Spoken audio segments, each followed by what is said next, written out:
Multibagger stocks ढूंढना चाहते हो तो आज मैं आपको एक ऐसी ट्रिक बताने जा रहा हूं जिसकी मदद से आप ये आइडेंटिफाई कर सकते हो और यहां पर फिल्टर लगा के निकाल सकते हो कि कौन सा स्टॉक यहां पर अभी पेनी है जिसको मैं यहां पर अभी सस्ते में खरीद सकता हूं और यहां पर फ्यूचर में वो मल्टीबैगर साबित हो सकता है। मैं यहां पर कैसे स्टॉक्स की एनालिसिस करता हूं वो भी मैं आपको बताने वाला हूं, जिसकी मदद से आप यहां पर आइडेंटिफाई कर सकते हो कि ये स्टॉक्स अभी अच्छा है, मतलब पेनी है, और इसको यहां पर अभी मैं परचेस कर लूंगा तो मुझे अच्छा रिटर्न मिल जाएगा 1 साल 2 साल या 5 साल में।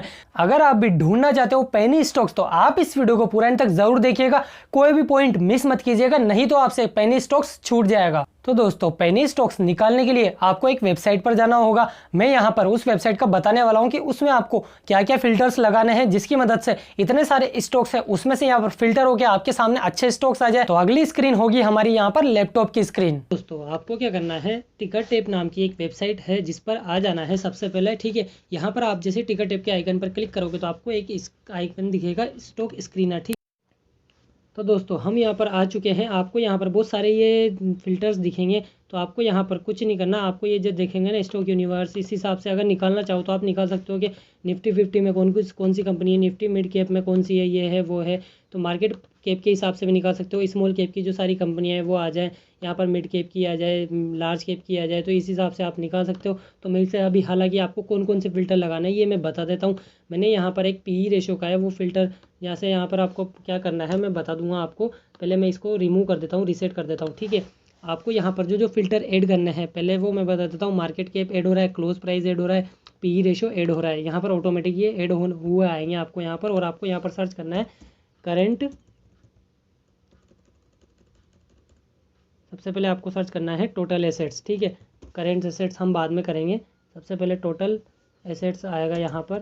देख सकते हो आप यहाँ पर ये टोटल एसेट्स का कॉलम आ गया। ठीक है, ये टोटल एसेट्स। ठीक है, टोटल एसेट्स के बाद हमें यहाँ पर सर्च करना है करंट एसेट्स। ठीक है, करंट,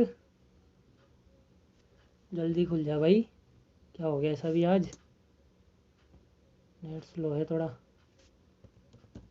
करंट एसेट्स, ठीक है, हम यहाँ पर ये टोटल करंट एसेट्स और अब यहाँ पर डाल देंगे करंट लाइबिलिटीज़।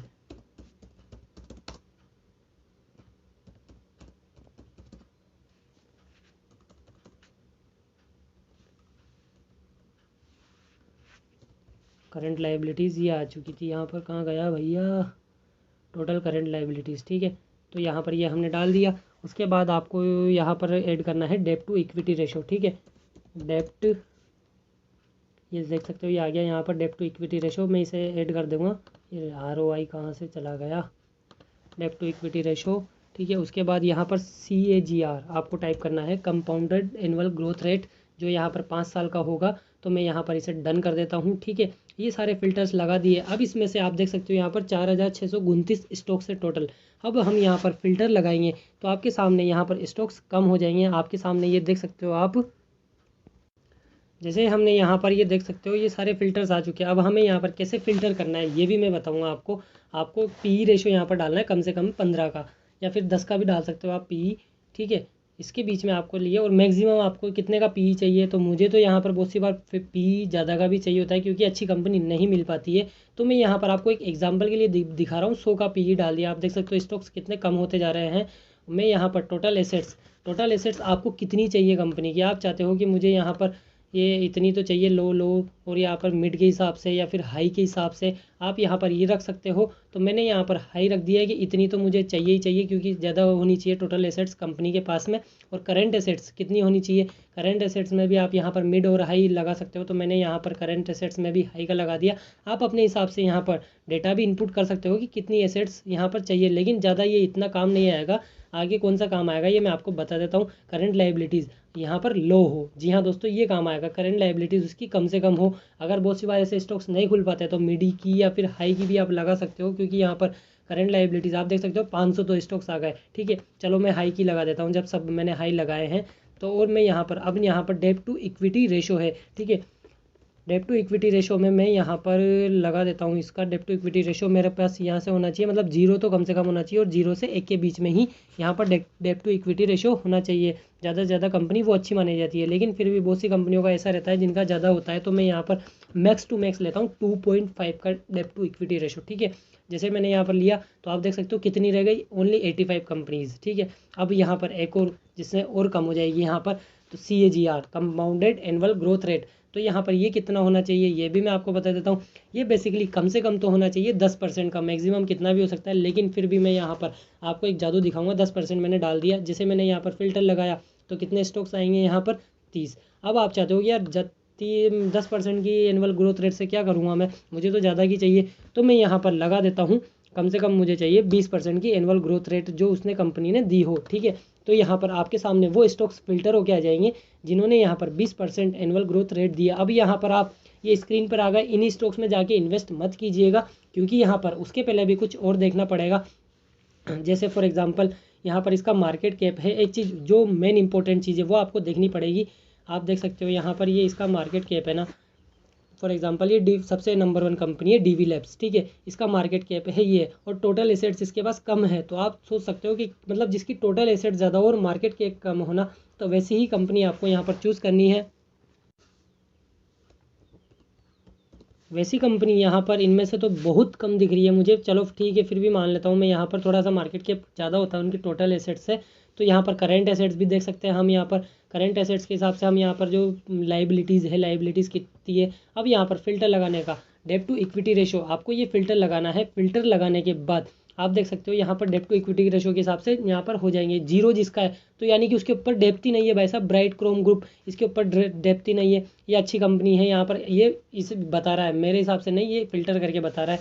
यहाँ पर डेब्ट टू इक्विटी रेशो में देख सकते हो आप, यहाँ पर ये कंपाउंडेड एनुअल ग्रोथ रेट 80% की दी है भाई साहब, कितना अच्छा स्टॉक्स है यहाँ पर। अगर फॉर एग्जांपल मैं यहाँ पर इसके फंड, आपको एक और चीज़ देखनी है। जी हाँ दोस्तों, कोई भी स्टॉक लेने से पहले फंडामेंटल्स कैसे, जैसे मैं इस पर गया स्टॉक्स, इसका पूरा डाटा खुल जाएगा, कच्चा चिट्टा मेरे पास खुल जाएगा। ठीक है, आपको सबसे पहले चेक करनी है उसकी होल्डिंग्स। ठीक है, होल्डिंग्स में जाने के बाद आप यहाँ पर देखोगे उसकी प्रमोटर्स की होल्डिंग कितनी है। प्रमोटर्स की होल्डिंग में आप देख सकते हो यहाँ पर ये प्लेज पे है 0.87%, जैसे ग्रे आया ना प्रमोटर्स की होल्डिंग में, तो वो प्लेज पे, यानी कि वो मतलब उन्होंने अपनी होल्डिंग्स को गिरवी रखकर लोन उठा रखा है यहाँ पर मार्केट से। और यहाँ पर आप देख सकते हो ज़्यादातर रिटेल के पास, यानी कि आपको ये भी पॉइंट ध्यान रखना है कि प्रमोटर्स के पास ज़्यादा से ज़्यादा होल्डिंग्स हो।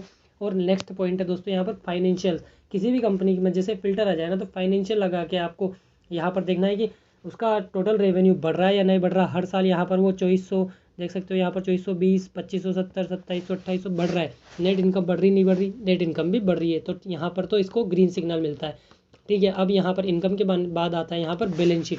बैलेंस शीट में यहाँ पर आप देखोगे टोटल करेंट एसेट्स कितनी है, 3688 की, और यहाँ पर लाइबिलिटीज़ कम है, तो यहाँ पर देख सकते हो टोटल इक्विटी यहाँ पर ज़्यादा है। तो यहाँ पर कंपनी तो वैसे अच्छा है यहाँ पर फाइनेंशियल के हिसाब से।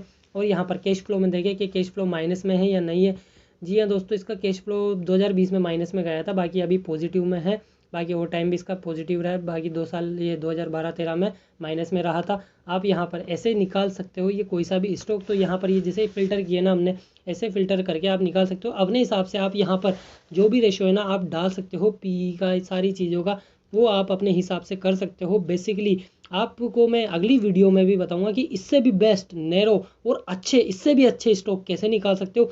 अगली वीडियो में जो ये आएगी हम उसमें बताएंगे। तो दोस्तों इन सभी फिल्टर का यूज़ करके आप एक अच्छा स्टॉक्स निकाल सकते हो, जहां पर आपके सामने लिस्ट आ जाएगी, आप खुद यूज़ कर सकते हो। एक और गोल्डन पॉइंट मैं आपको देना चाहता हूं, यहाँ पर जो भी आप इसमें होल्डिंग्स देखोगे, होल्डिंग्स वाले सेक्शन में जाओगे ना, तो आपको यहाँ पर होल्डिंग्स देखनी है, शेयर होल्डिंग मतलब प्रमोटर्स की तो ज़्यादा हो, और यहाँ पर अभी म्यूचुअल फंड और FII और DII का मतलब कम से कम नज़र पड़ी हो उस स्टॉक्स पे। यहाँ पर बहुत कम FII हो, बहुत कम DII हो, म्यूचुअल फंड बहुत कम हो, तो ऐसे स्टॉक्स और अगर आपकी इस लिस्ट में आ जाते हैं तो वो भी आपके लिए मल्टीबैगर साबित हो सकते हैं। क्योंकि जब FII बड़ा अमाउंट डालेगी या म्यूचुअल फंड वाले डालेंगे या DII डालेगी, तो यहाँ पर काफ़ी बूम जाने वाला है वो स्टॉक। तो आप ये गोल्डन पॉइंट भी याद रखिएगा। लेकिन उससे पहले कंपनी के फंडामेंटल्स जो हमने यहाँ पर डिस्कस करे, एसेट्स, लाइबिलिटीज, डेब्ट to equity ratio, CAGR, PE ratio, ये सारे यहाँ पर अच्छे होने चाहिए, तभी यहाँ पर आप उसमें इन्वेस्ट कीजिएगा, अन्यथा आप इन्वेस्ट मत कीजिएगा। और दोस्तों फाइनली एक डिस्क्लेमर देना चाहता हूँ, जो भी यहाँ पर स्क्रीन पर स्टॉक्स आए आप डायरेक्टली उनमें जाकर इन्वेस्ट मत कीजिएगा, क्योंकि यहाँ पर आपको जैसे मैंने एनालिसिस करा है ना, वैसे ही आपको खुद को भी एनालिसिस करनी है, आपको इंडिपेंडेंट बनना है। यहाँ पर मेरे ऊपर नहीं रहना कि मैं कुछ भी बता दूँ तो आप जाके डायरेक्टली इन्वेस्ट कर दो, आपको खुद की पूरी अपनी एनालिसिस यूज करनी है तो आप भी इन्हीं ट्रिक की माध्यम से अपनी एनालिसिस करके एक अच्छा स्टॉक ढूंढ सकते हो और उसमें इन्वेस्ट कर सकते हो। तो दोस्तों आशा रखता हूं आपको वीडियो में कुछ वैल्यू मिली होगी। वीडियो में वैल्यू मिली है तो वीडियो को लाइक जरूर कीजिए, चैनल पर नए हो चैनल को सब्सक्राइब करके बेल आइकन भी दबा दीजिए। मिलते हैं आपसे अगली और एक्साइटिंग वीडियो में, तब तक के लिए जय हिंद, भारत माता की जय।